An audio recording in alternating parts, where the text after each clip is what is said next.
गुरुदेव के चरणों में मेरा प्रणाम।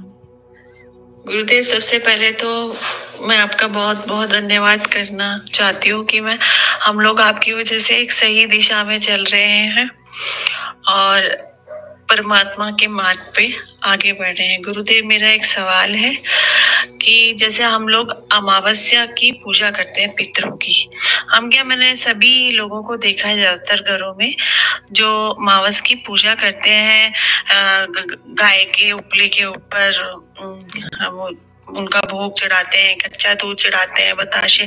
मैंने सभी के लोगों को यही करते देखा है। मेरे घर में भी होता है और जैसे मेरे मम्मी पापा के घर में भी होता था, तो शुरू से हम लोगों ने यही देखा है।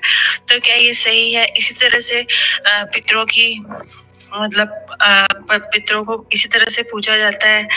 ये तरीका सही है क्या पितरों को पूजने का? और गुरुदेव, एक और बात है कि जिस तरह से किसी घर में किसी त्योहार वाले दिन कोई डेथ हो जाती है, तो ज्यादातर लोग कहते हैं वो हमारा त्योहार खोटा हो गया, अब हम उसे नहीं मनाएंगे।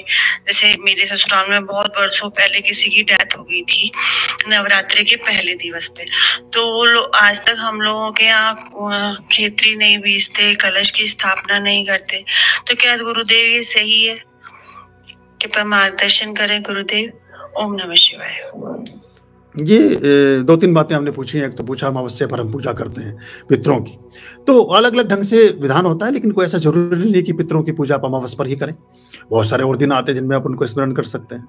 और पितरों की जो विशेष रूप से पूजाओं के विधान हैं, वो विधान हमारे पितृपक्ष में आते हैं, उस पर आप कर लें। लेकिन अगर आपके कोई परंपरा चल रही है तो उसे करने में भी कोई बुराई या कोई किसी प्रकार का दोष नहीं है।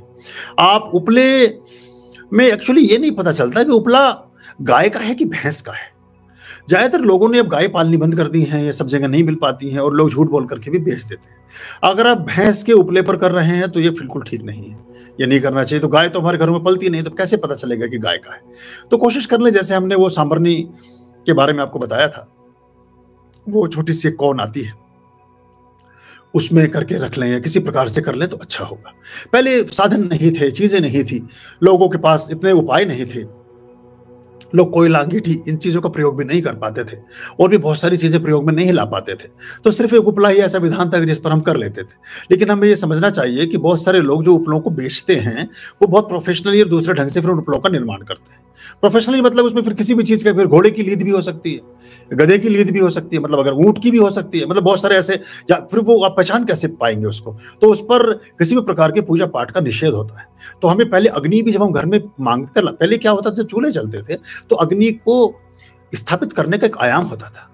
अग्नि किसके घर से लेनी है इसका भी पूरा विधान था, शास्त्रों में हमारे उसका वर्णन आता है कि किस घर, यानी घर मतलब कि हमें पता था कि किस घर में किस तरह के उपले से अग्नि का प्रदीपन होगा। फिर उसी का विधान था कि उस पर ही भोजन, पके हुए भोजन को खाएंगे या उसी पर हम परमात्मा के लिए प्रसाद बनाएंगे।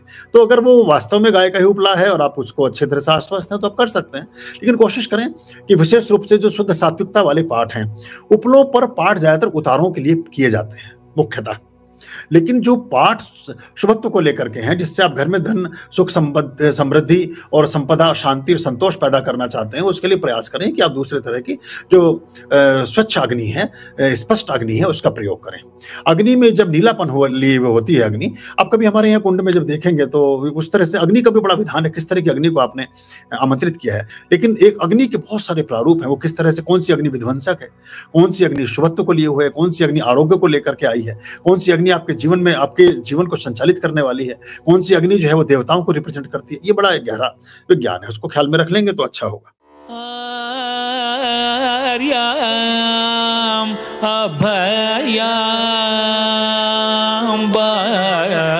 भज रे चित